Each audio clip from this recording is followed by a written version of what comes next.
What's up, guys? It's Matt Black, and this is the podcast.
Alright, guys.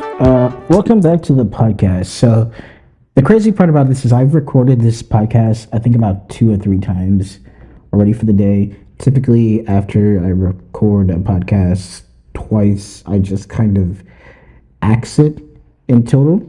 But this is session 11, so it has to go up tonight. So, I'm trying to make sure that this is as fast and as concise as possible, like legit. So, I want to start off by saying today is February 26th. It's 7 p.m. right now. But tomorrow, February 27th, which is insane, is going to be the first race of the Long Lines Global Champions Tour. And that's probably going to happen super early in the morning here in California, which is roughly pretty early in New York and on the East Coast as well. So, time difference is pretty intense. What is LGT? All right, so LGCT, for those of you guys that don't know what LGCT is, I'm going to assume that 95% of the people who listen to this have watched horse racing at some point in their life, or if you follow it, you know about like the FEI, which is one of the major equestrian channels, and and there are also multiple other large scale equestrian foundations and companies and sporting events out there. But I think one of the largest ones is the FEI, because they pretty much cover everything equestrian, from endurance to, I think, what's the other one, like volleying or vaulting, I think it's called, and like dressage and things like that. My favorite, and show jumping. Then you have regular people who just do typical betting. So you also know about like your derbies and your other. There's several types of derbies and other sporting events that occur throughout the year regarding equestrian, that is like all under the equestrian umbrella, which I would love to put a calendar for that on my website, but there's so many things, it would be a bombardment. I would have to like literally specify what this is. Like, this is for horse racing, this is for show jumping, this is for endurance, this is for dressage, and there's so many, and then there's so many of these little niche leagues and everything that are out there as well. So it's insane. But in case you guys probably don't know, I only found out about it last year, and I found out about it from someone else because I was already fully invested in other equestrian sports, and I was watching a lot of show jumping because what happened was I was watching a lot of polo. If you know me, I'm always watching polo. I'm a big polo fan, and I typically watch global polo. But last year I decided to get in. I decided to focus in on U.S. polo specifically because I wanted to see what the U.S. talent is in the U.S. leagues that are out there. I just wanted to get acquainted with it. And while I was watching it, someone mentioned to me that there is another league that exists that is called, that is called the LGCT, which is the Long Island's Global Championship Tour. And through that, I ended up checking it out, looking into it, and I found out all this information about it. And I like it because for me, after with watching polo, I like a little bit of excitement when I watch equestrian stuff, equestrian in events. So for me, what I want is something that excites me. Dressage doesn't really excite me. Like I'll watch it for certain, but I'm not a dressage like guy. Not really. The little horses prancing around, little western horses, not really for me. But I'm big into the show jumping, where there's this show jumping and endurance. The endurance is my favorite, though, because I like seeing the horses racing, just like running down the track, hopping over things, hopping over this, and running down that way. And then like the races are my favorite, like the derbies and things like that. Those are my absolute favorites. I can't get enough of those. The derby that happened last year in Australia, I believe it happens every year. I forgot the name of it, and that derby was like my favorite one because that was the first one where I decided, you know what, okay, I'll put some money down, I'll bet on this, and I frequently bet on it, and I bet on a horse that everyone was like, if you bet on this horse, it's going to win. And I was like, all right, fine. The horse had like a $750 tag on it. So you were going to make like, if the horse won, I guess everyone who bet would, get $750. It would be split. So I bet on it, and the horse came in second place. And I was like, shit. How much did I bet on it? I bet $10. I thought this was going to be the greatest day of my life. I was like, $10 to win $750? I was like, huh. Yeah, no, it did not happen. The horse came in second, and I was kind of pissed. But then again, I was still trying to figure out how to use FanDuel. In case you guys didn't know this, that bet was through FanDuel. And I was still trying to figure out how to use FanDuel. And I found out that what you can do is you can actually bet on places on FanDuel. So you can bet that one specific horse will come in second while the other will come in first or third and things like that, in addition to, instead of just betting like, okay, flat bets what this is going to win. And that's what happened. I thought it was going to win. It did not win. It came in second, and I was hurt. I was pissed. I was very upset because I could have had $750. And I was like, okay, you're right. No, so it was a bad one for me. But around that time, that's when I started, again, that's when I learned about the LGCT. So the LGCT, for everyone who doesn't know, is essentially like the Formula One of show jumping. Okay, this is the Formula One of show jumping. This is like insane. Now, I personally have not yet seen one of the competitions, and the reason for that is I decided that I'm going to wait for this season so I can get a taste from the beginning. Okay, so I can see what this is all about and watch it straight from the season so that I know what to expect. Someone told me that's a bad idea. What I should be doing is watching all of the old races or getting some reruns, clips, and highlights from the older races to see what's going on, so I know what's happening. But I was like, I don't know if I want to do that because I'm already pretty sold on this thing here right now. So I think I'm gonna enjoy myself watching this this season. So the first race is obviously going to be tomorrow. Given a different time zone, it's going to be this different time zones. It's occurring in Doha, which is in the UAE, and with it occurring in Doha, it's going to be like super early in the morning here in California when it comes on, and in New York it'll probably be roughly around typical day in the morning. So this is pretty good. But the LGCT is essentially like one of the most elite sports out there, like it's invite only, okay? I didn't know that it was that possible to have like an invite only sport. Um, so I'm into that. Everyone's pretty much looks like I tried to tell like other people about it, and they were like, "Oh, it's probably just gonna be some show jumping stuff." And I was like, "No, they didn't say show jumping. Sorry, they said it was gonna be. It's probably just some dressage thing. It's not. It's not dressage. This is show jumping. I only like show jumping, and I like endurance. The endurance is my favorite one. I'm never going to get over that. So this is fantastic because uh, I don't know how I ended up on this side of the planet, but I ended up on this side of the planet, and I like it here. Okay, and I want to stay here, which is kind of bad because I feel like people who say that. I feel like people who say, "I don't know how I ended up on this side of the planet and I want to stay here." These people typically just stay here, and then I'm just like, "Well, I don't know how I got here, but shit, I'm not leaving." Okay, well, at least I don't want to. So I'm very excited about it. It makes me very happy. So this year, this season, it looks. I'm pretty stoked for it. It looks really incredible. They're gonna be here in Doha. Not here, but they're in Doha.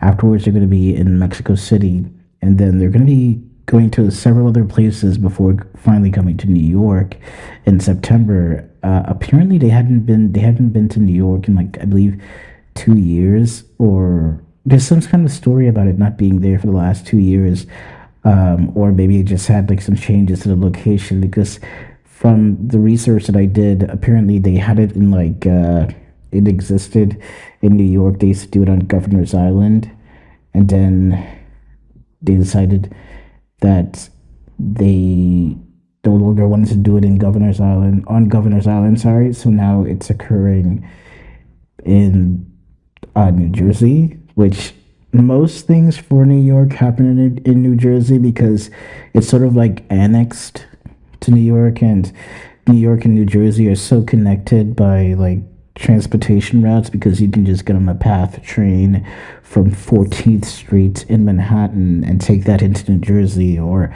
get on the PATH train from the World Trade Center and take that into New Jersey, a couple stops into New Jersey, and you're pretty much home free. And then there's also the New Jersey Transit that goes through Penn Station. So traveling in and out of New York into New Jersey is virtually interesting. You can also do the same thing with like Connecticut and other places through Grand Central Station, but the basis of traveling between New York and New Jersey is kind of the thing that most people do when it comes to certain sporting events, particularly like ice hockey and things like that. So this is pretty interesting, and I feel compelled to go to this event in New York. To me personally, I feel like this is going to be one of the greatest. This is probably one of the event that I want to go to, that I want to see that occurs in New York. But I think I would have wanted to see it more if it occurred on Governor's Island, because I went to Governor's Island for SailGP, and I liked the experience of going to an event on Governor's Island. So I think for me, any event that occurs in New York City that's going to happen on Governor's Island is an event that I am incredibly enthusiastic about or to attend. Really, I don't know why I'd want to attend any other event. I don't know why I'd want to go anywhere else in New York besides Governor's Island. It was very fun, very great experience. There seems to be like a little country club over there, which, interesting enough, looked quite nice. I dig it. Maybe it's like a hotel. I didn't do too much research, nor did I look into it too much. I just saw a pool, and I said, I like pools. I am sold. Don't talk. Don't say anything else. I am sold. That was it. They're gonna spend about three of the racing uh, calendar events are going to occur in three very different parts of France. So it's going to be down in Monte Carlo, Paris, and there's another one. I don't remember the name off the top of my head right now. I think it's Saint Tropez, but I might be wrong. Uh, they're also going to be down in Prague, which is incredible. Good to see. Um, it seems like there's talk about it being in Miami Beach, but that's not for 2025. Uh, that's not happening in 2025. So I'll have to make sure that we are aware of our years here. Um, additionally, I think it's great, and I like that it's kind of super exclusive. I like that. I think that's the thing that drew me to it more or less. What I liked about it was the announcements for the upcoming season, and when they announced it, and they announced it in Dubai, I believe it was in Dubai, but it was definitely in the UAE. That's where I caught wind of it, and that event where they introduced the racers, the riders, I honestly I was incredibly impressed. I thought this was the most incredible thing. Everyone was the design, the set design, the everything, the special effects from it was incredible. I had it was great fascination for me. But I really like what's going on in the UAE. I'm not gonna lie to you. I have a great fucking time with looking into the events there because they also have another event in the UAE that I'm also really interested in. But it doesn't seem like they've been able to get enough investment yet. And when they do get enough investment, guess who's going to be the first person to say, I need to be there? And that's going to be jetpack racing. Okay? Jetpack racing. Now, I haven't talked about jetpack racing in a very long time. The last time I ever mentioned anything about jetpack racing, it was because I was going to write an article for my website about it, but I ultimately did not do so. Jetpack racing is beyond what I thought it was going to be. The first season of Jetpack Racing, which I attribute to just being a test season, not being the complete season, but sort of a season, a light season to show off what the potential of a jetpack race could look like, what jetpack racing could look like. And I thought it was incredible. Based off of what I saw, it was incredible. It was great. They had a great team members, great what is it? Great participants. Um, but everyone that participated in it, like it was a lot similar to when the E1 series initially came out, was launched, when where the uh, with the racers, the players, they aren't actually like, people who have trained in this particular niche. Like, these aren't a lot of them. They're not like military, but what are they called? Not paraplegics. Oh my god, paragliders and things. They're not like paragliders. These guys are, or people who base jump. These are guys who, they base jump as hobbies. They do that as a hobby, or they're gymnasts, or they're some of the contestants were, I believe they were like, what is it? They were, think of the movie Fall Guy. They were stunt doubles that were, racing in these jetpacks, and it was incredible to see. It was very nice. For me, now, I think that the race has potential. The jetpack racing has potential, but they haven't released a second season. And I've been trying to read up about it and get more information their uh, from their LinkedIn and their website, and they haven't released anything about season two as yet, or any information at all regarding it. And I find the CEO of the entire thing, he is why he used to be in the English military, I believe this was. Let me get it for you. Let me get the information here. Jetpack racing. I forgot the name of it in Dubai. It is through Gravity Industries, which I got here. Richard Brown is the founder and CEO of Gravity Industries, which is the jet suit racing that occurs in Dubai. Speculation is that they're going to be doing some kind of racing on the 28th of on the 28th of February. So in a couple of days we should see some racing occurring, which to me is, I think that's going to be like really, really incredible to see. It isn't usual that something like this occurs and that something like this happens but it's very interesting. So I'm pretty much big into it.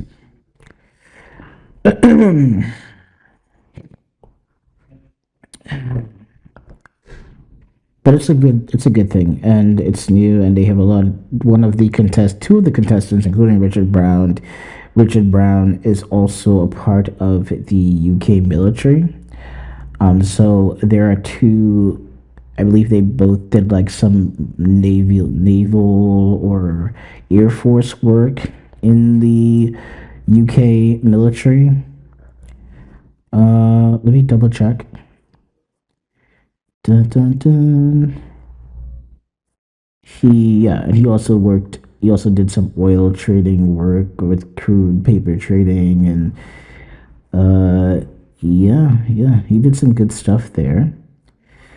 And uh, yeah, it's a very interesting little sport. I first got wind of it, I believe, in 2023 when they were doing some testing around the end of the year or so during Formula One. They were doing some sort of showcase on the paddock before the race.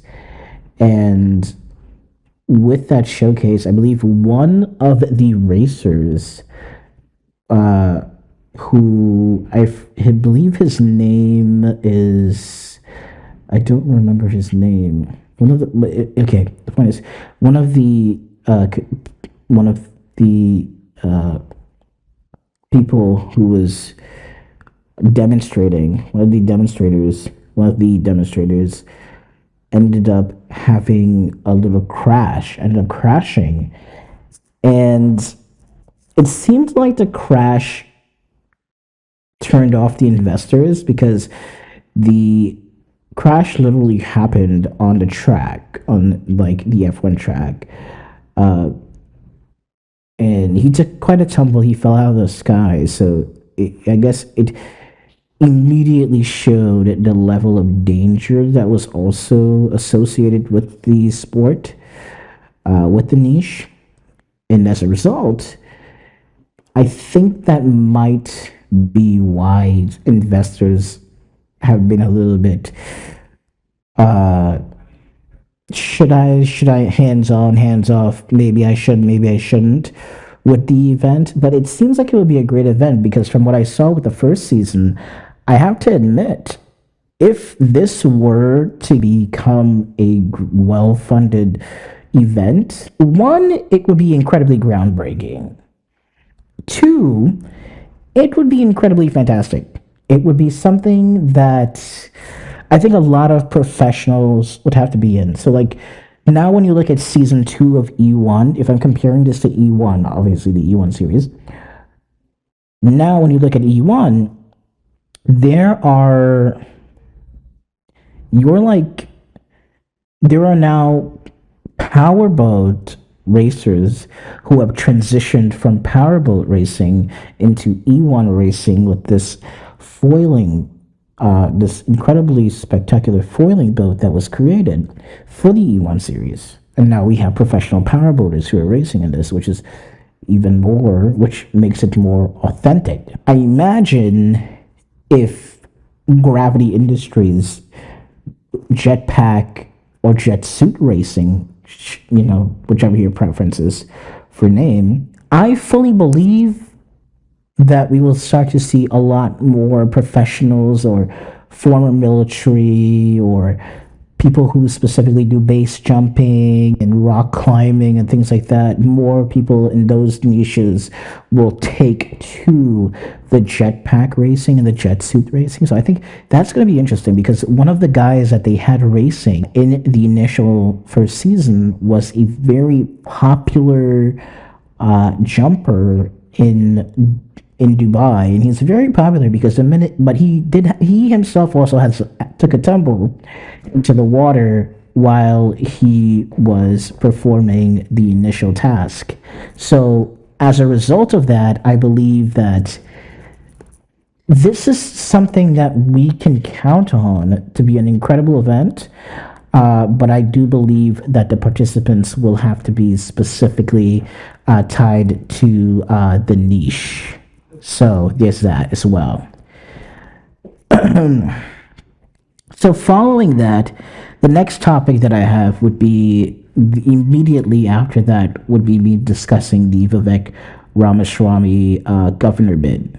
So, so we all know Vivek ran for president. He had a bid during the primaries last year to run for president in 2024, and his primary bid fell short. He ultimately conceded and passed off his constituents to Donald Trump and the other candidates in the primary. That all resulted in Vivek now lobbying Donald Trump for a position with Doge. There's a well-known fact that Vivek Ramaswamy was supposed to be like leading Doge with Elon Musk, but it is very clear and very obvious that Vivek and Elon have two different lines of sight for the government and for the U.S. They want two very different things, and Elon doesn't seem like the kind of guy who wants to be on a team with someone like Vivek. Not because he's Indian, just because Elon doesn't seem like the kind of guy who wants to collaborate on that. He's not interested in collaboration. He wants to collaborate with DT, not VR. Unless he's like a VR goggles. So there's that. So ultimately what resulted in Doge, or what would have been Doge, is Elon firing Vivek. Elon fires Vivek. Vivek's out of a job. Donald Trump has nowhere to put Vivek. Vivek leaves and he goes out on his own, and he decides, since JD Vance is now the vice president, he himself should run to have JD Vance's governor seat. Since JD Vance is vice president, he's no longer governor of Ohio, and the lieutenant governor of Ohio has stepped in. Now, there have been articles all since the election to early January, well, mid-January. There were several articles that discussed Vivek's potential run or potential bid for governor. That looks a lot like no one wants him to run for governor, but Vivek wants an office. And as a result of wanting an office, he has essentially gone against the grain and is running for governor, which, good for him. However, does it mean that he'll win? Who knows? He might win, but but I don't know if he will win. It seems like it's up to the constituents and the voters. Along the way, on his bid for governor, he's definitely been talking about.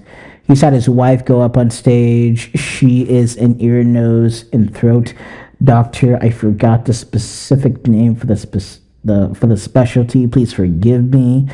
But she is incredible because I've seen her work. When Vivek was running, I decided to do a little bit of research into him to find out who he was, who his wife was, just to get acquainted with who he is as a person and what drives him. His wife is a great woman. She seems like she's got a pretty. She seems like she's got a really great head on her shoulders. She knows what she's about. When she went up there to give her speech about him, she mentioned what it's like to talk and speak with people, and the numbers of cancers that she's treated where patients are unable to speak daily to the ones that they love, and how important it is to when you have a voice in things that matter to you while you still have the opportunity to. And I listened to her speech and I thought to myself, this is a great woman. He has a great wife. He married a great woman. That's a good woman. That's what he's done there. And this is not to say like, oh, she's a good woman, like there are bad women out there, but this is just me saying that in general, he has found someone who supports him and supports what he's doing, and I think that he's won the lottery there. As for his governor bid, I mean, that's up in arms, and it's up to the people of Columbus, Ohio, and the people of Ohio in general to decide if they want him to lead their legislators, to lead their legislation. So, do I think he has a chance of becoming governor? I watched his rally, but I didn't see the audience. That's what I'll tell you. I saw the rally, but I did not see the audience. I saw him on stage, but I didn't see the turnout. So I can't tell you anything. I know he's up against other people, so I mean, the chances of him becoming governor are there, but my thing with Vivek is that I know that he kind of has like a interesting personality, but I think he lays down too much. That's my only problem with him. He lays down too much because when that woman told him, I don't remember her name, but when he was being interviewed by that woman and she said that she wouldn't vote for him because he's Indian, he just said, well, okay, I appreciate what you have to say. And I kind of lost respect for him in that position. Because what I actually wanted him to say was, hey, you and I are both conservatives. We have the same values. We're both looking for the same thing from the country. We have families. We want the same thing. It shouldn't matter what my skin looks like, my complexion, my race. None of these things should matter. But that's not what I got from him. Instead, what I got from him was, yeah, no, I totally respect what you have to say. And that did not sit right with me. Considering the Conservative Party is just as diverse as the Democratic Party, I expected a lot more from him in response to what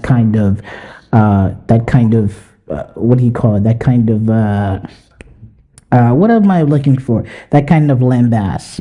I didn't like. So he lost a little bit of my respect there. So I don't know how I feel about it. Considering everything that's going on in the White House right now and all these different things with what Trump is doing down and with the federal government, do I think he has a chance to win? Probably does. He probably can win because of Donald Trump. His close association to Donald Trump may be something that gets him the win, that lands him the win. I believe his family, his wife again, I think that they seem like good, caring people, and they seem like they can lead the state as a family unit that looks good. He had a lot of people who were once against him running who turned around and decided, oh yeah, well, we'll back him. So there's that. So I think that he does have some fairly decent backers at the moment. He's always had like good backers though, but I don't like that certain members of the conservative party have made him feel or made him seem like an outsider, and I don't like that it's come to the point where they make him seem like an outsider because he's Indian. But I think he'll make it through it.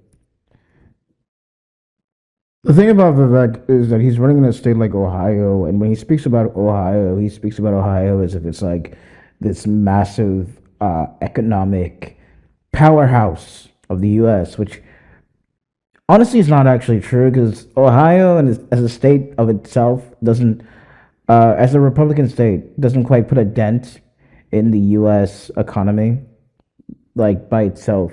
Although Ohio is pretty big and they have quite a sizable population and they do contribute fairly well. They're just not one of the leading players.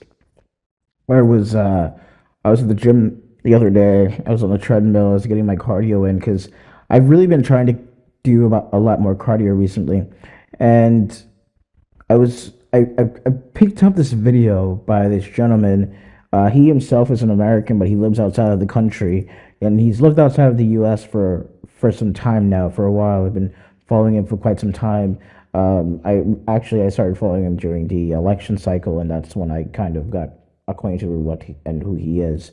Um, there was a discussion that really mentioned and talked about the blue states versus the red states and which states are economic powerhouses, which states contribute fairly well to the economy, and what states really matter when it comes to governance and control and power and these weird little issues.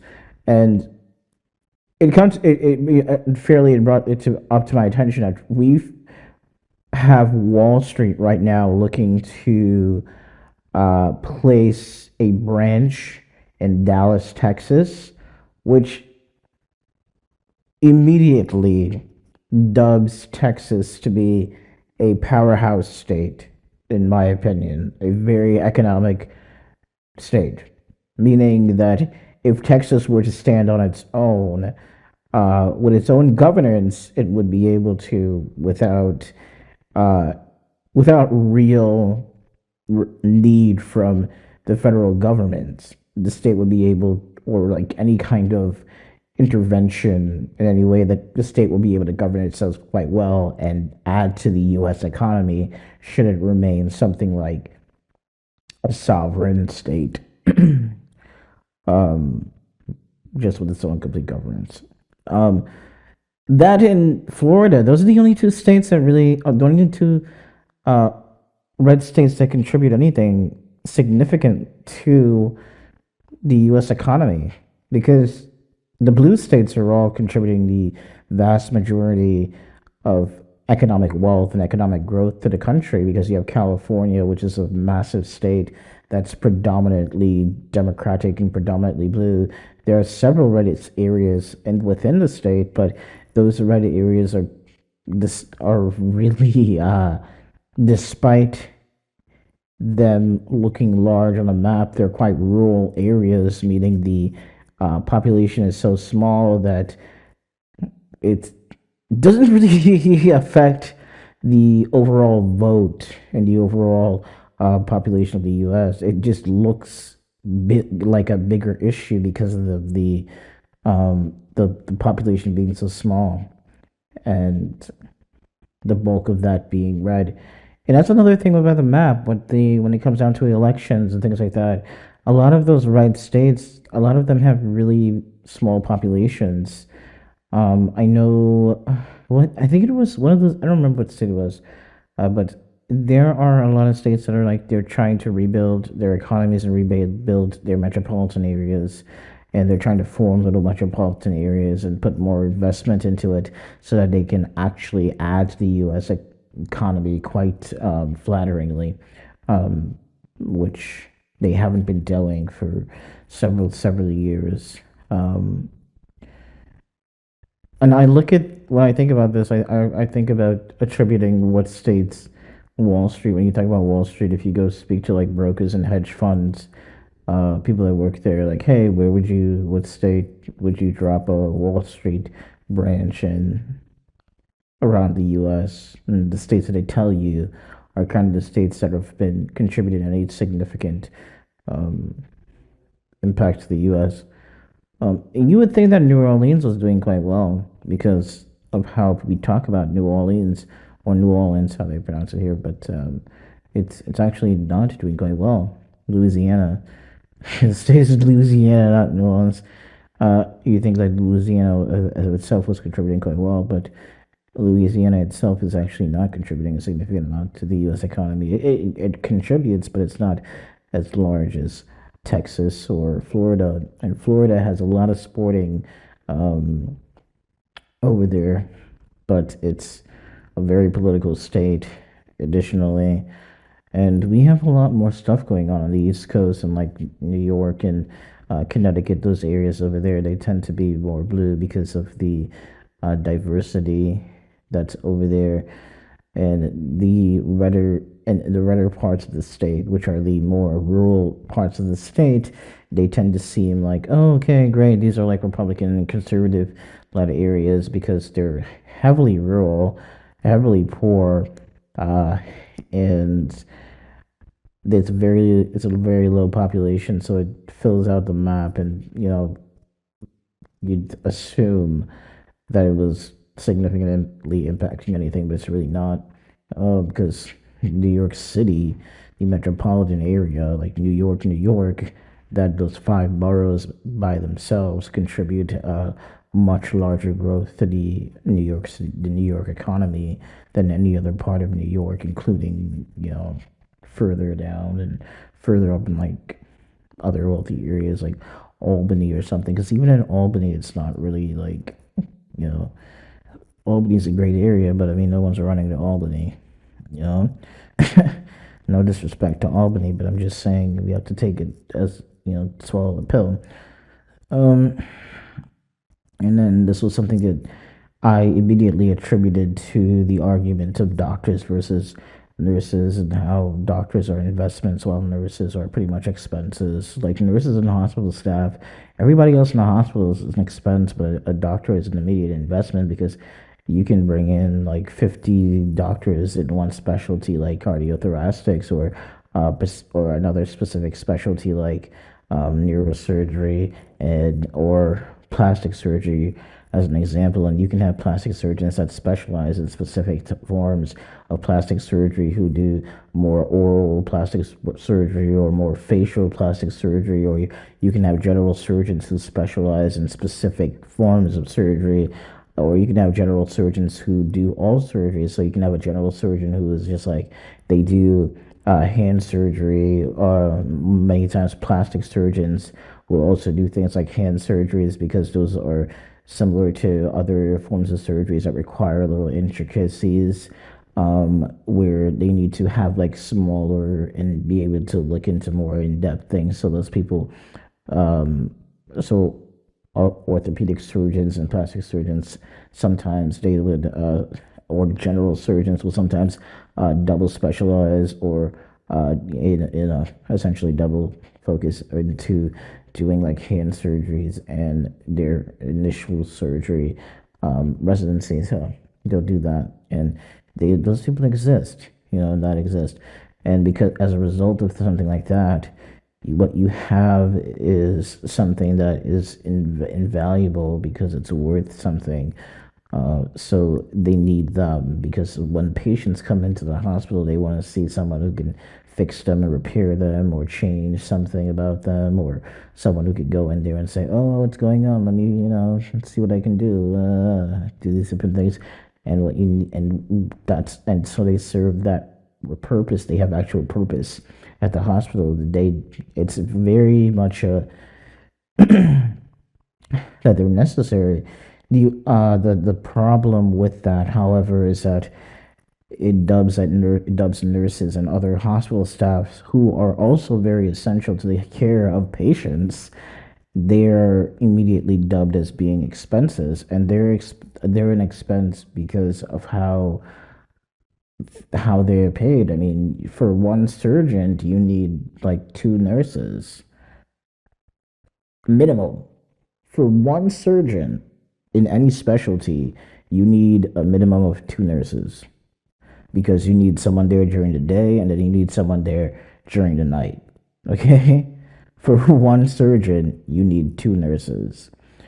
And then you multiply that with like the size of the hospital, the specialty. If you have something like an ICU surgery, like ICU nurses, you typically need more of them, and that's cost because that's just cost. And if you think about how many patients to nurses you might have, some nurses, based on when I just had my appendectomy the other day, a one hospital room may have two beds in there, or one hospital room may have one bed. And if the hospital room has if the room has two beds, that we could have one nurse to two beds, or you can have one nurse to four rooms, which multiplied by two is already eight beds. So one nurse is treating eight beds, and there might be like four nurses on the floor.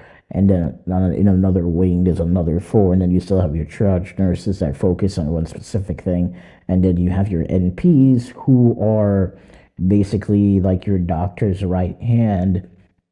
They are the nurses that typically have more experience and extra training, and those are the ones who can prescribe medication to you. And the NPs typically go work at places like the like the urgent cares and other things like that. And NPs are very valuable people. They're very, very valuable in nursing, and they're very, very valuable in hospitals because they're seen very closely as the right hand to a doctor, just as well as the physician's assistant. Those two positions are seen as like right hands to a doctor. So having NPs on staff and physician assistants on staff are also valuable. However, having like typical nurses is an expense. And that's why a lot of hospitals, what you find out from a lot of hospitals is that these nurses they're facing nursing shortages, and these nurses are complaining about conditions, and hospitals are basically like they're grasping at straws here for how they can accommodate nurses, because they actually lose money on nurses. They lose a lot of money on nurses. And a lot of people aren't going to tell you this because a lot of people aren't going to be honest with you. Despite nurses be having like a union and they being valuable to your aftercare, which they are, uh, as an expense, when it comes down to the economics and the finances, hospitals actually lose money with nursing staff. You can't run a hospital with only nursing staff. You'll just be paying people. They'll have, which is good, but then like I mean, there's no benefit to it. Like patients aren't showing up there for them. They're not showing up there for that. They care for the patients, and that's great, but they don't bring patients in. They bring patients in because they improve the hospital's reputation, because patients will probably say, "Oh my God, the nurses treated me so well." But the first thing that the patient is going to say is that the doctor did a phenomenal job. The surgeon did a phenomenal job. And then they'll go on to say, and then after that, the nurses that took care of me. You get what I'm saying? So, and then they praise the hospital as a whole. So it's really a team effort. At the end of the day, you'll argue it's a team effort, but really the person who's really doing any of the work or holding or lifting any of the weight is the doctors and the surgeons. And that's why there's so much stress on them. There's so much strain on these people in the medical field, specifically doctors and surgeons, as a result of that, because they themselves know that they're the backbones of the hospital. Like they're the hospital's backbone. That's who they are, So, and they're fully aware of it, and It's that's why it's a part of it is such a stressful thing to become a doctor and a surgeon because you want to make sure that you're like the best. It's like Pokemon. I wanna be the very best. You want to be the best. So and they want to work like super hard to get to these places and maintain their reputations and get to work at this hospital, work at that hospital, build reputations with patients, have patients tell other patients, have other patients talk to other patients, talk to other patients who talk to other doctors, and other doctors will say, "Oh, I heard about that doctor. Oh, I heard about that doctor as well. Yeah, that doctor is very nice. Yeah, she does a perfect job. Yeah, talk, talk, talk." And then that those two doctors might meet at another conference somewhere or for some other reason, and they may network and things like that. And these little situations, those little tiny little interactions, are what lead to hospitals having the best care. When I was here when I had to get my appendix removed, every single hospital that I would looked at had like a 1-star review. I'd never seen that before in my life. I never saw a hospital with a 1-star review in my life. And I would argue that if I only had to go off of a hospital with the reviews on the internet and I see a bunch of 1-star reviews, I'm scared. I'm scared. I was scared. I thought I was going to die. Okay? Not because the hospital staff or the doctor or the surgeon wouldn't be good, but because of what other patients had to say. So it's really, really foundational to hospitals to ensure that they have really good doctors, nurses, and staff all around. I'm not saying we should start firing people, but I'm definitely saying if you're at 1-star review, you might want to start talking to these people to find out who they had a bad interaction with and get rid of them so that you can start boosting who you are because the better your hospital looks online, the better patients feel when they come into the hospital, the more comfortable they feel sharing what's going on with them, and the less fear that they have, because fear is another thing that leads to stress, which leads to poor healing, which leads to further health issues, and it could cause bigger problems. I hate to break it to you. I hate to get into that, but this is what I talked about in the second version of this recording. And there's that. The reason I mentioned that specifically is because Vivek's wife is also a surgeon, and Vivek works with biomedical, uh, his little biomedical things that he does. So I figure these are two very important topics that should be discussing right amongst themselves. Um, when we talk about that, we're gonna move forward here. Um, I want to mention that if anyone has seen the news recently this week, Donald Trump was talking about this $5 million gold card that's set to replace the EB5 visa. If you don't know what the EB5 visa is, the EB5 visa is the equivalent, well, the US equivalent of Monaco's $500,000 deposit in a bank account for residency. In the U.S., the EB5 for uh, individuals to uh, allowed for individuals to invest $800,000 in targeted employment areas like rural or like high unemployment areas, or like I think in addition to like $1 million in another area, which is something that everyone can do when you're investing in like those rural areas. What they mean is essentially helping to build the economy in parts of the U.S. that are dubbed um, untouched, untouched, because, and by that I mean like if you go into Idaho, if you go to a place like, I don't know, rural Missouri or something, one of those states, and you decide that you're going to invest uh like $1 million, in some kind of other area, or you want to put like $800,000 and build a company, build like a small hospital. Here we go again, a small hospital in like rural rural America.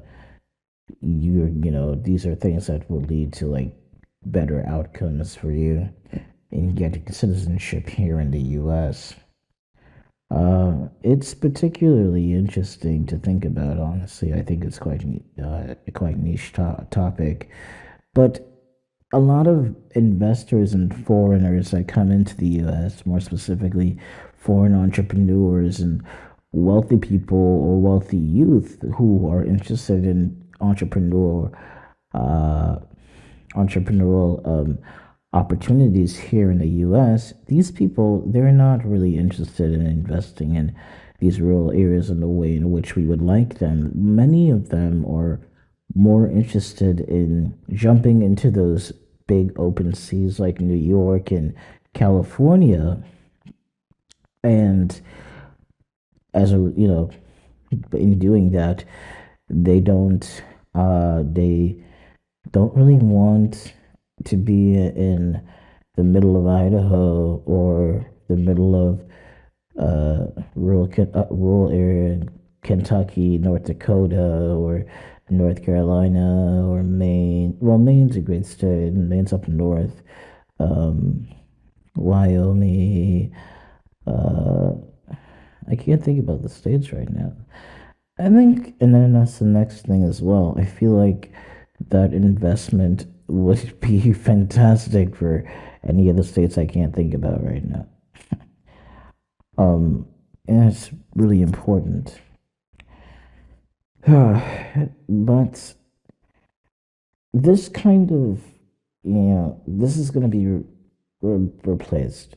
It's been proposed to be replaced by this $5 million gold card citizenship. Um, Now, green cards, everybody knows what a green card is. Most people know what a green card is. And the green card, I don't actually, I personally have never seen a green card. Um, so I don't know what it is specifically. And, the green card allows you to live in the U.S. and eventually gain citizenship in the U.S. And, it allows you residency here. And as long as you're abiding by the law, then you're fine. What the $5 million gold card will do is the $5 million gold card will allow you to pay $5 million just to get that immediate residency, and then it'll allow you to go through the citizenship process much faster, and therefore bypassing people who will have green cards, who are green card holders, and people who are still waiting to find out if they can get residency or whatever they're looking for here in the U.S.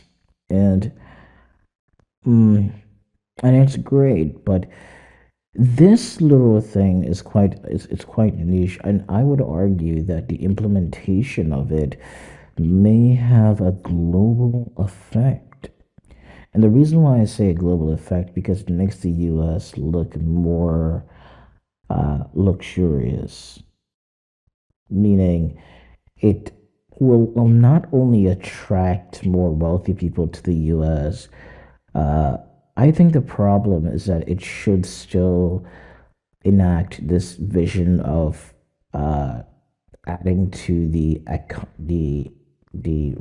to red state economies, the economics of redder states, smaller states that don't have as much uh, growth, or that likely have less growth, that aren't seeing as much growth as like New York and California.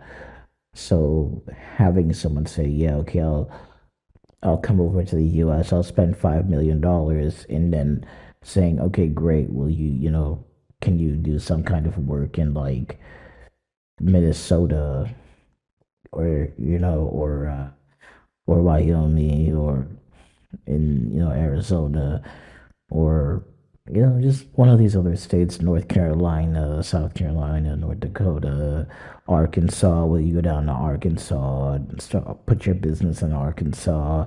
There's a lot of available space in Arkansas. Can you redevelop Arkansas? Things like that. Put up some skyscrapers and some more luxurious living, luxury apartments and such in these areas. And I think that that would be a fantastic little job that would help grow the economy in these areas and also attract more young people and attract more entrepreneurs into states like Arkansas and such, uh, further developing these areas and actually developing the US economy into a much greater powerhouse.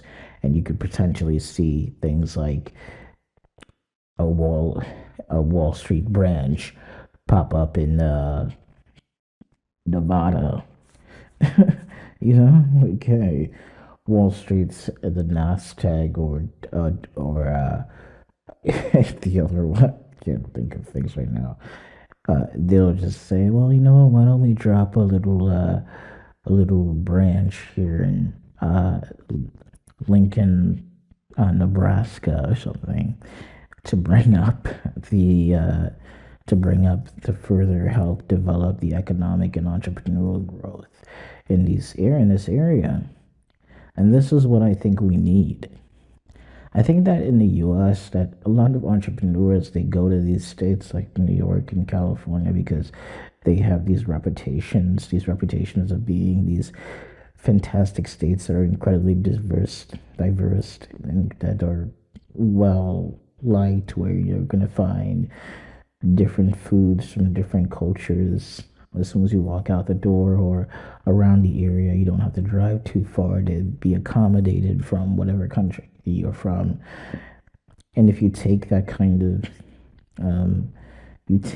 of access and you put it into states that don't have a reputation of being similar or being built or having those things, like you put up a Jamaican or Caribbean food restaurant in a random Idaho or something, and then you attract more Caribbean people to this area, first gens and people who've just recently received their citizenships and things, and they go to these places and they start growing the economy, and other entrepreneurs join in from across and around the world, around the globe, and they, invest in putting in more luxury homes and luxury apartments into the area that can potentially add great economic growth to these states. And all of a sudden, Nevada is in the running with New York, or all of a sudden, Nebraska's, and well, you have Las Vegas, Nevada, but all of a sudden, Nebraska's in the running against California for the biggest economy, because all of a sudden you have a bunch of, like, I don't know, Nebraska turns into a new tech center, another tech center, another tech area, or it turns into some other industry that's over there, like media or something. And I think that that's what they need, or something more that they need over there. That's like incredibly great.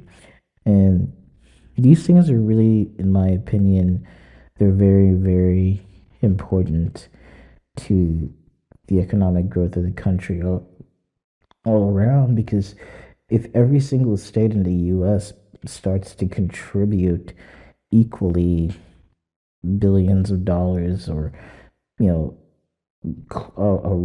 running billions of dollars to the economy with great housing and other potentials, so you can end up moving like a lot of homeless people out of like certain states and into other states. So you can move, if Nebraska doesn't have a really bad homeless population, and there's probably more housing that they can build in Nebraska.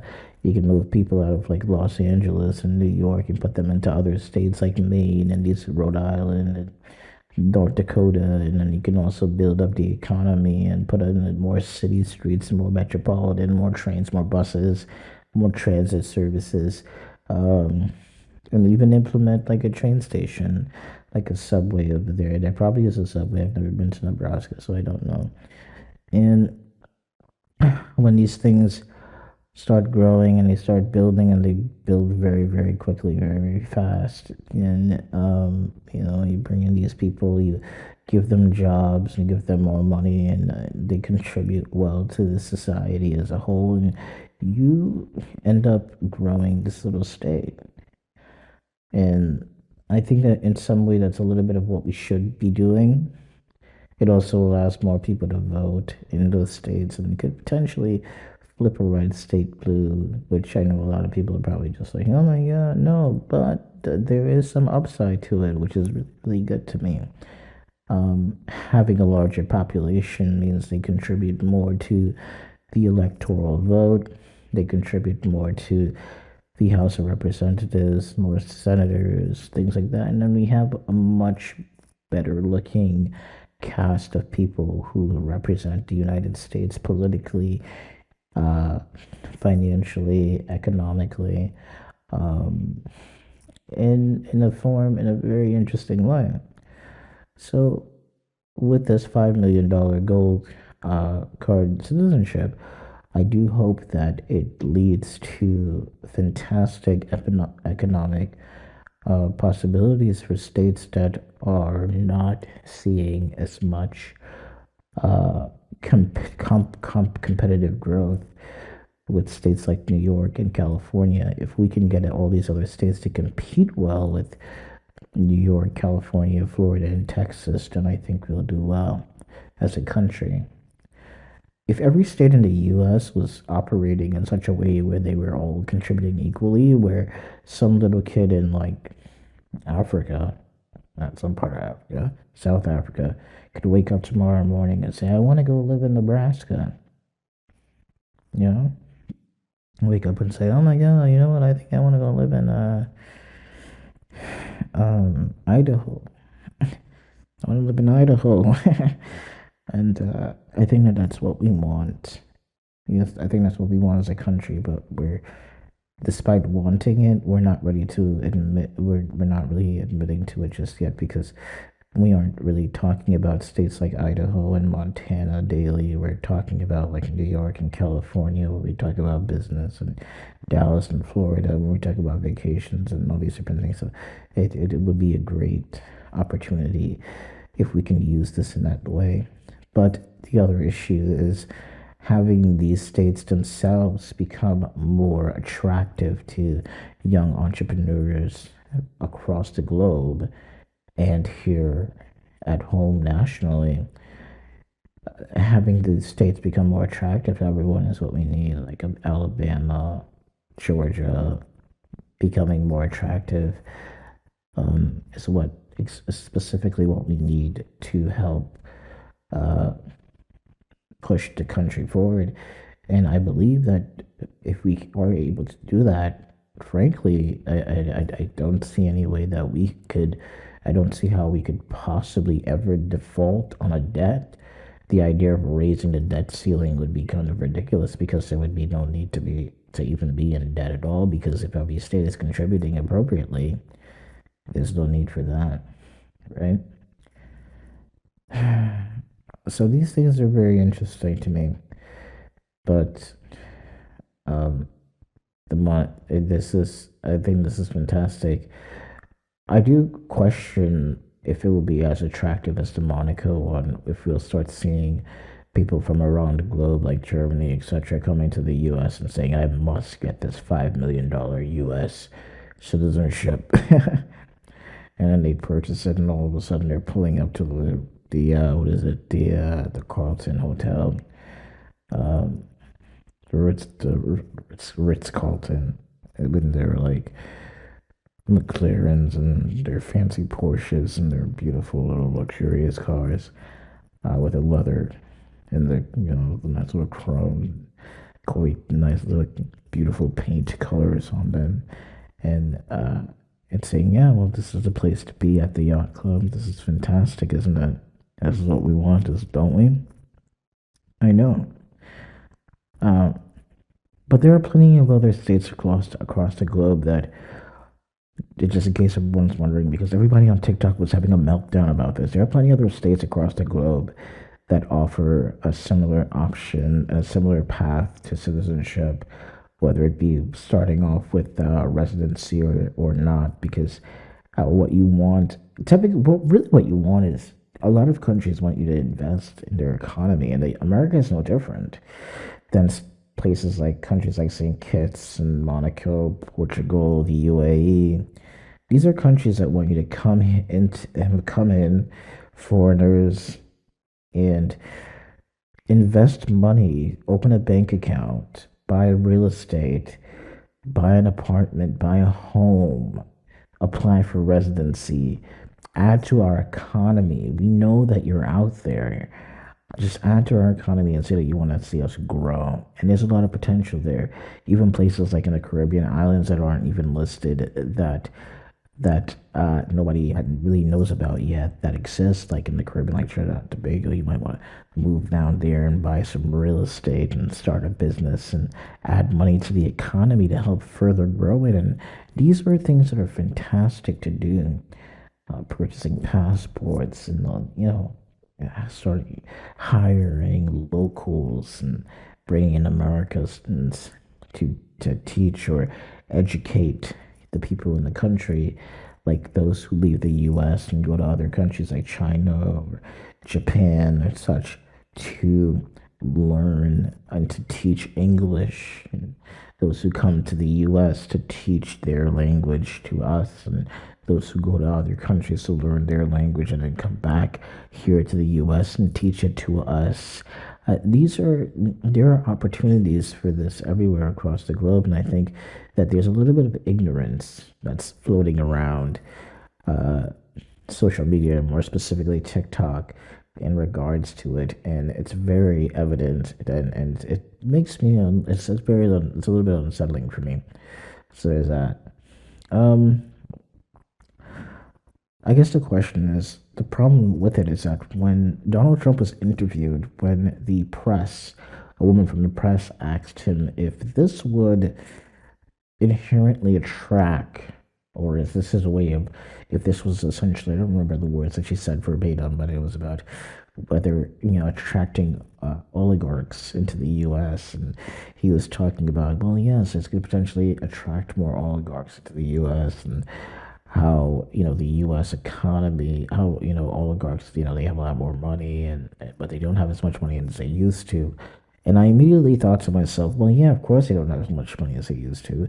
When Biden was in office, he basically sank their currency, after, with all of the sanctions and all the things that he imposed as a result of Russia invaded the Ukraine. And then there's all this mess right now that's going around where Kamala Harris is making sure she lets the world know. Well, she might not specifically be doing it, but there certainly are a couple of actors out there that are making sure that we are aware that Kamala Harris spoke truth to the friendships between Donald Trump and Putin, which is, inherently quite nice. It's quite interesting. But I would argue, and then based off of what was said when they were talking about, when I believe it was Marco Rubio who went down to Russia to meet with Putin and some of his ambassadors and his fellows. I will call them his fellows, because I don't remember who they specifically are, the group that he met with in addition to Putin. This, they spoke, and I guess they were talking about Ukraine started the incident, and that is what led to the invasion. But I don't remember the specifics, but I do know that for some time, Russia was talking about Ukraine belonging to Russia, because I remember Ukraine got its independence at some point, and there was this whole mess in 2014. I believe it was with Steve Bannon, might have been a part of it, because I believe Bannon himself used to be a foreign agent to Ukraine, and him and Parnas, I believe. There are a few people that I believe that also during Donald Trump's presidency, Bannon was also still acting on accord for many other countries. But one of the things I like about Bannon, I have to admit, is that Bannon is a very interesting guy that leaders around the world seem to enjoy speaking with. And I kind of respect that. I like that about him. I like that. It's my favorite thing about him, actually. I think the level headedness to it is quite interesting. It's very intriguing to me. So, I guess the question on everyone's mind is does this make sense? And will it hurt the US economy? I don't believe it will hurt the US economy because the initial one with the EB5 was about 800,000 and then like up to another $1,000. And I don't not sure about the specifics because I've never encountered anyone who had an EB5. But I do know that the this $5 million mark here, this one is quite intriguing to me. It fills me with a bit of I feel special, you know? Like I feel like okay, girl, yeah, come here. Let's do business. I think that most Americans should see this as a way to feel special. They should see it as like a special, something special. Like they should see it as like a mark. Like I feel like, in a way. The only reason I say that is because it's a $5 million gold card citizenship. I mean, like, yeah. But I would also argue that when you talk about people in Monaco and the locals in Monaco, it's not often that when you see these videos on social media, it isn't quite often that you are floating around the country to see the locals. You're typically just hanging out. You're just taking videos from the highly populated areas that are highly populated by the wealthy, stuff like that. The same thing with the UAE. Very seldom, in fact, is it that you are taken around by the locals. I don't think I've ever seen a local post a video on social media, and I believe that part of the reason for that might be just a privacy thing, or maybe my algorithm just doesn't like me very much. So there's that. Yeah. Fantastic times ahead to see what's going on. It's been a little bit over a month, but I have to say that I'm definitely intrigued by what I've seen. I posted a little bit earlier about the DEI thing and how, you know, eradicating DEI in an age of AI hiring is a terrible, terrible thing to do because AI hiring is a disaster. Not in a bad way, but because you can set your AI for what you're looking for, and it's no different. AI hiring is no different than what was going on before. Even with DEI, people were still choosing to hire whoever they wanted to, and without DEI, people will still choose to hire who they want to. So really, there's no difference because initially, I thought it was a massive argument in my head, and then the more longer I sat down and thought about it, I was like, well, technically, it really doesn't matter because people were doing what they wanted to, what it existed, and people are still going to continue to do what they want now that it no longer exists. So, the argument about it is questionable. The only real argument to have is the fact that he basically sort of curtailed civil rights lawsuits and such, which is probably a big deal because when Melania was talking a couple of years ago about opening a bank account for Barron, she talked about the civil rights violations where I believe she said TD Bank specifically was a bank that sort of denied Barron a bank account because I'm not sure if I believe it was because of the sum of money or because of Donald Trump. Some little information about that she revealed. I don't remember the specifics, but the basics of it is she felt very marginalized in some way by the people working there because it seemed like it was very political and it was obviously very it was kind of judgy. Like they were almost like they were judging her, like, hey, you want to open this bank account for your kid, and you know, because your kid's wealthy and blah blah blah, and it was very rude. And when she talked about it, I remember thinking to myself, well, that's actually very very rude. It's very disrespectful. But people were doing that before, you know, DEI and things like that. But now without DEI, they can set things to do things like, oh, I won't hire you because your family is wealthy, or oh, I won't hire you because you're rich, or oh, I won't hire you because of this, and oh, I won't hire you because of that. But people were doing that before. People were doing that before. Uh, and it's no different now. But I mean, I guess the problem is that now with the DEI thing being lifted, it's just gonna be a little bit more egregious, which is questionable. Do I want to see that happen? Absolutely not.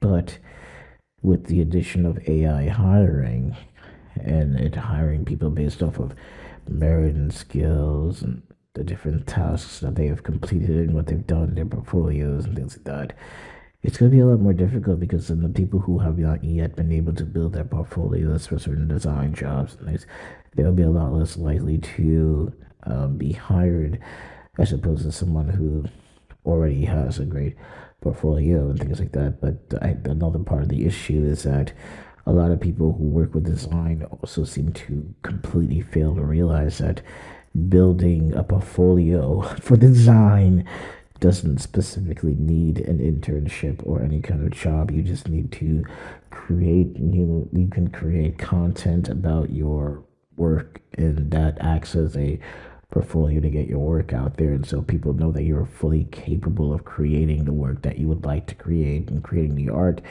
that you would like to create. And that's very, very important. Um, I have a couple people that work for me now who also do pretty much the same thing. They're very, very good at what they do. And I actually had to fire a guy earlier this week, and it was because like he was never, ever, ever. I'm not gonna talk about it. I'll delete it. He was just never present, and when he was present, he seemed to be doing a pretty good job. But it was. I'm not gonna talk about it. Uh, it's just that we want to make sure that people are getting their things done and people are doing their work and they're actively contributing. And if you're not actively contributing enough, there's no point. Um, so there's um, let's switch gears really quickly and talk about the award show. We had SAG. Oh my god, dude. The SAG Awards show, the SAG Awards were last Saturday, the last Sunday, and a lot of people got awards like Zoe Saldana, Selena Gomez, Only Murders in the Building.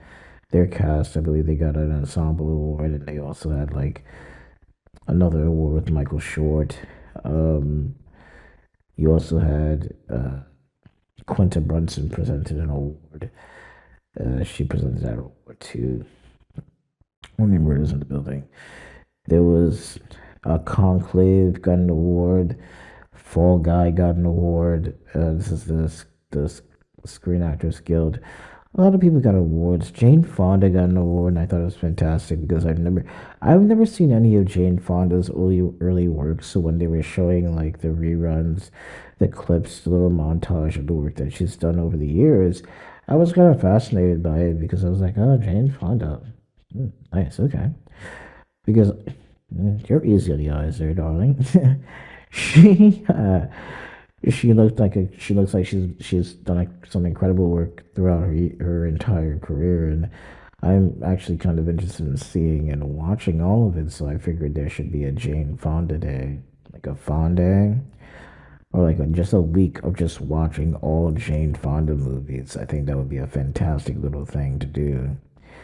Uh, and I don't want it to be a day that she dies, because that would suck if it's a day that she passes.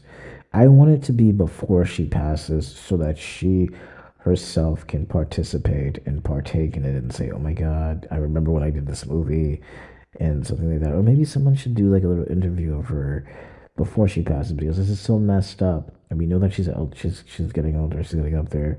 I don't want that woman to die before we actually get to know how she felt about her career as a whole and not just some speech at an award show. Like, I want this woman to get out there on stage and do an interview and say, well, yeah, when I did this movie, I liked this movie, it was great, and then that movie and that movie, etc., etc.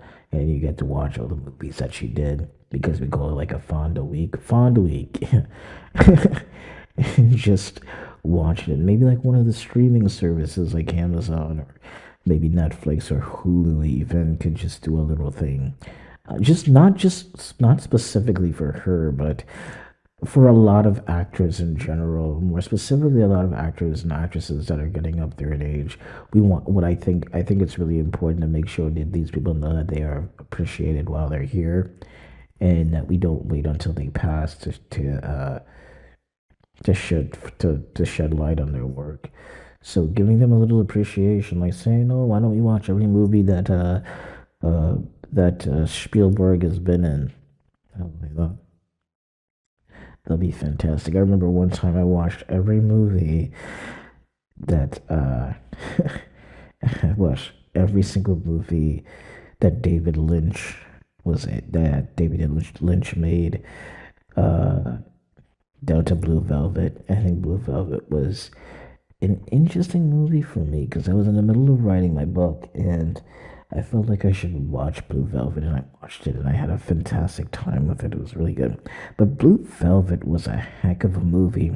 When I watched it, I'll keep it real with you. When I watched Blue Velvet, I watched it. The first time I watched it with the script. So I got the script, I downloaded it, I read the script, and then I turned on the movie and I had the script on my laptop and I was following along with what I was seeing on the TV, on the television, in the movie, on what I was seeing on screen and what I was seeing on the script. And I was like, this is fantastic. I love this. Wow. Wow. It started off with the roses and then the picket fence, and then it goes into all these different things. And then it's like the crazy woman, and then she's sleeping with the guy, and it's almost like a nude scene. And that was something very interesting. And I enjoyed that. It's very good.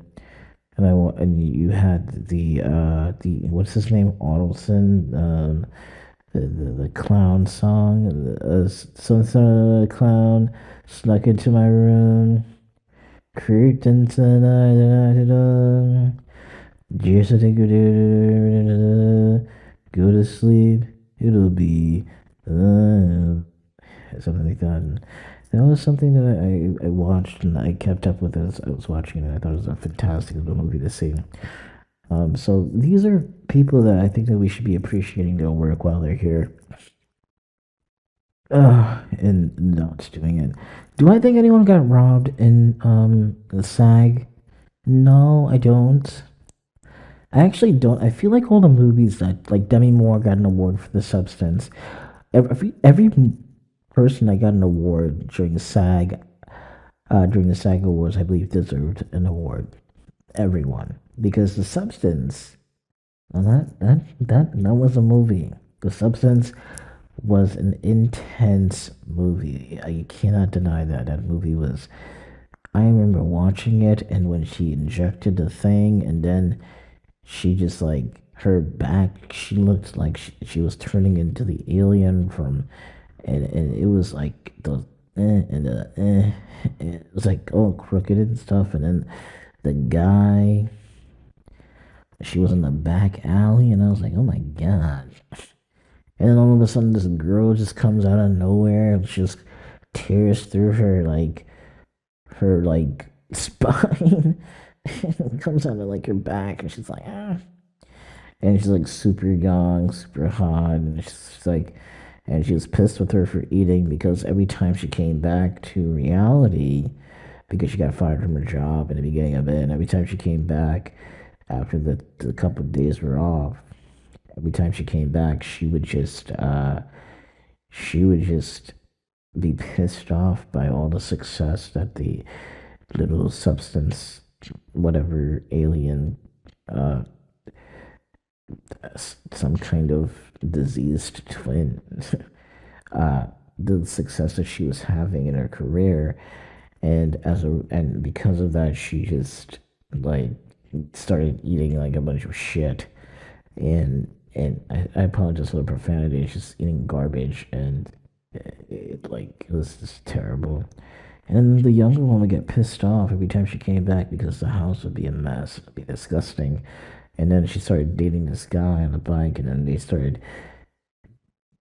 doing like lumbar punctures to get like more like fluid to be young and alive and all this crazy. It was a very intense of a movie, so bad.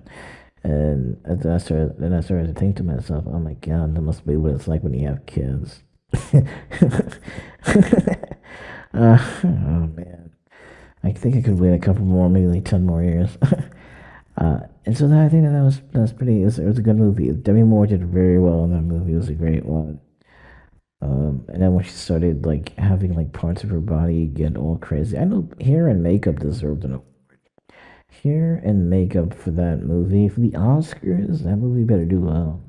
It better do well on the Oscar night because if the substance doesn't do well at the Oscars, it got robbed. 110. It's probably got robbed.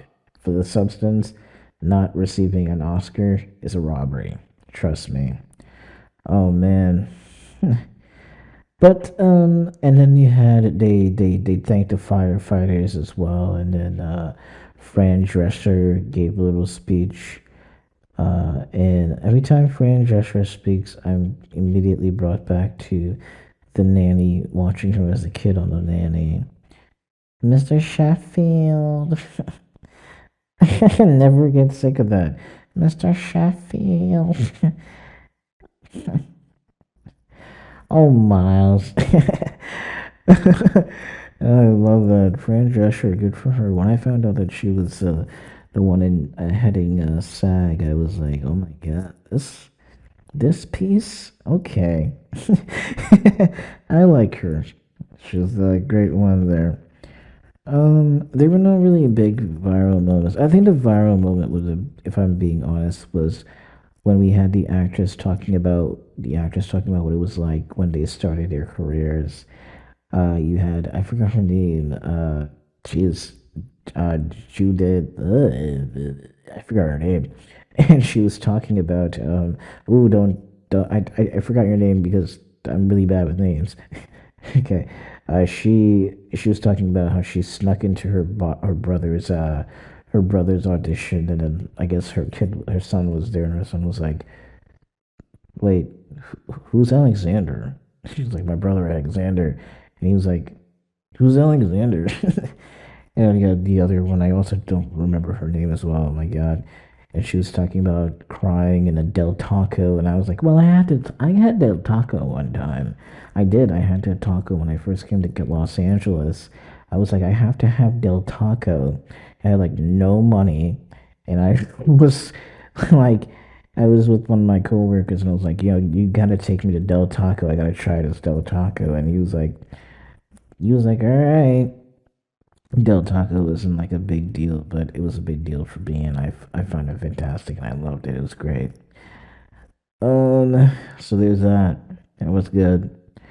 And then around some point where they were talking about before they got into the Law and Order bit, where they started to do the little montage of all the actors and actresses who have gotten their career start at Law and Order in Law and Order.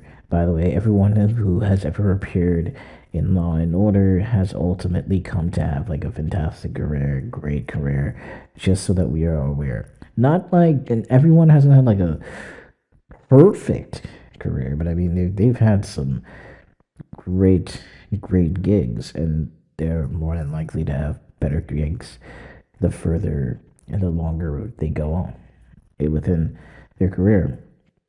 And so Kiki Palmer got up there, and they were doing a little montage about, and they were talking about what movies made you cry and the tear jerkers, and I was immediately brought back to Fast Furious 7.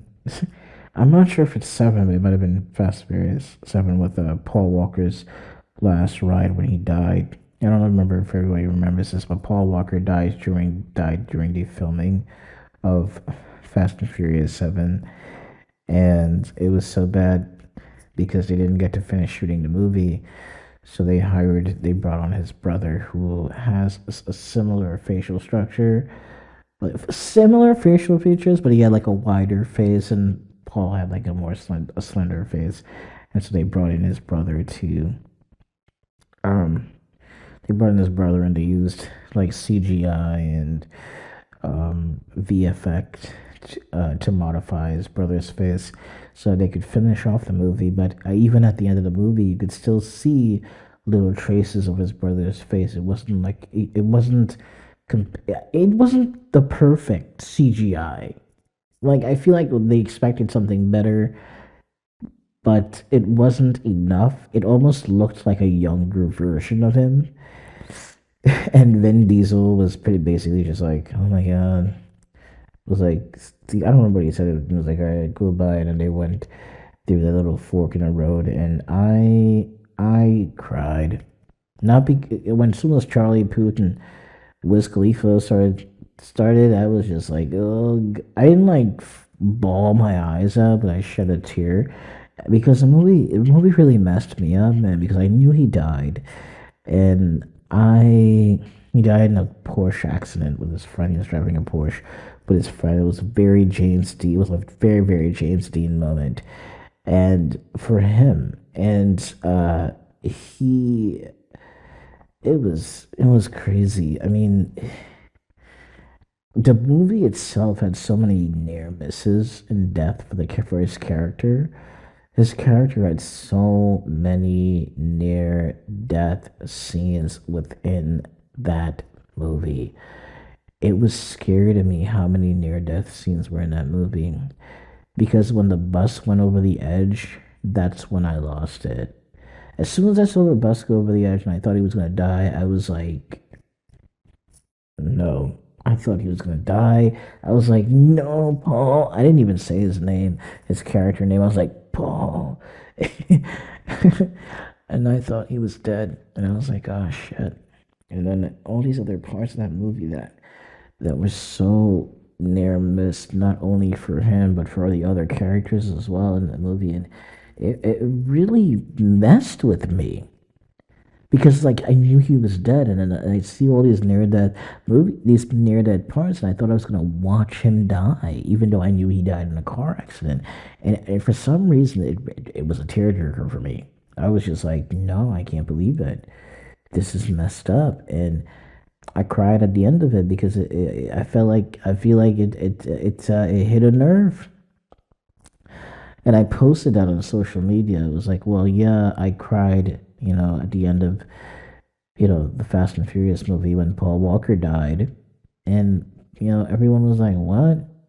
They didn't comment it, but the phone calls and the text messages were very much like, you cried at the end of Fast and Furious? I cried at the end of Fast and Furious. I'll never forget that. I'll never forget it because I have a photo on my Instagram archive. I'm probably gonna open up that photo, but I have the photo of the day that we went to the movie theater. I remember everything that happened that day, because my cousin was with me. She was in town from the Caribbean. She was visiting, and she she was with me. We went with my friends. We went to go see it. So my friends were there. They had one of them had a girlfriend. My friend, he was a football soccer player, and we were watching the movie, and I had on my Supras, my black Supras with the red bottoms. If you know what the Supras, there's like skateboarding shoes, kind of sort of, and I had those on with the red bottom, and I had my feet on the back of the chairs in front of us because for some reason we booked like a early movie, and there was nobody else in the movie theater at the time besides us and a couple other people in the back. So I put my feet up so I could watch the movie, and I have a photo of my foot on the back on the back of the chair, and then I watched a movie, and and that was the most insane movie for me, and I literally shed a tear. Like the tear came out of me, like I wanted to like fall on like cry, and everyone was like, "Dude, are you okay?" And I was like, "No, I I am not at all okay. I am actually very, very messed up. I am hurt right now. I think, yeah, it was something was it was crazy. Um, the other Fast and Furious movies have not been the same without Paul Walker, man. No movie's been the same without Walker. Literally, I mean, I thought that was the end of the Fast and Furious movies when he died, but they kept going. And it escalated. The Rock was in there messing stuff up. This Fast and Furious went from being like Florida Nissan. What is it? What is it called? The Nissan. It starts with an N. Fuck. Nissan. Nismo. The Nissan Nismo. To Nissan Nismo, you're fucking Gia, and then you go to this like all of a sudden you're in these like heavy military vehicles. It went from street racing and I wonder if you know, sure you knew me Tokyo Drift when into like military and like machine guns, and I was like, what? This movie started out with two dudes just racing cars. One undercover cop, and all of a sudden now it's like the bullets rain, and it's like it went from just a regular street race to okay, well I'm gonna sign up for the military right now. He was an undercover cop, so I'm not surprised. But it's definitely something from Ludacris having what is it a band-aid on his cheek to Ludacris with a haircut and leading the pack. That's very interesting. I love it. Fast and Furious is a great movie. It's a great legacy. He's done great work. Paul Walker's a great guy. Vin Diesel's a great guy. My first introduction from Vin Diesel, I think, was like the pacifier when he was like babysitting those kids, and then he had to like, and then like I think in the basement of the house had like a lair, like an evil lair, and he had to go down there and check things out, and I was like, this is kind of cool. And then all of a sudden, Vin Diesel was in like muscle cars. Those black muscle car. I forgot. I think it was like a Mustang, and with the engine out of the top of it. I don't. It might not have been a Mustang. I might be wrong on the specific model. But that was that. That's all I can remember. I really like Fast and Furious, and I think that's part of the reason why I drive so fast. Because if you've ever seen me, I drive really quickly, and I love that. Uh, when I was a kid, I wanted to be in NASCAR, and my mother got me the poster of like the first black NASCAR driver and the first female NASCAR driver, because at the time that was the only real diversity in NASCAR, and I had it in my room on my wall. Because I thought I was going to race cars in NASCAR. I ended up not racing cars in NASCAR. Instead, I ended up racing cars down the Belt Parkway in New York with my friends, and that was about it. But yeah, uh, so yeah. Anyway, um, I that's about all I have for you guys. I'm sorry I kept most of this brief, but thank you for listening. Follow me on social media at Matt Black, MVTTBLVC. Go to my website, mattblack.com, mvttblvc.com, and read my short stories. I'm making an update to my short story Greenwich Drive currently. You will be able to read the original version of Greenwich Drive that is currently available on the website until I post the updated one, so you can continue reading that one. It's not the best version, it's an early version, it's an early excerpt from a draft, so it's really not perfect. But it will eventually be edited, which I'm going to be doing right now. So it's going to be a much more immersible for you to read while you check out other short stories on my website that will also be edited at some point as well. My main story, Pulse, the book that I'm working on right now, that is almost finished. I'm still editing it, and hopefully it'll be done very soon. Probably not very soon, but I'm hoping that I get it done as soon as possible, so I can start shopping it around. It's a very great book. I think that everyone will enjoy it. I enjoy it sometimes when it's not annoying me with the editing process. It's not because it's not annoying, but I really want to make sure that when people read it, that they are fully immersed in the story and they're not just reading words on a page. I think what's important to me the most about my work is making sure that everyone feels like they're in the room and that they're there and that their imaginations can go wild when they're reading this, like, oh yeah, what's going on here? And so I have those short stories on my website because they were actually practice. Although Greenwich Drive is a part of a much larger story of the same title, that's just an excerpt, and I think that you'll enjoy reading it. So I think you should. It's about Greenwich. It's a story from Greenwich, Connecticut. It's about a car accident, and it's really really nice. I think that you guys should drive it. Not well, yeah, drive it, read it, and when I post the updated version, I hope that you guys enjoy reading that one as well. So that's about it. That's all I have. Have a good night. And I'll see you guys in session 12. Bye.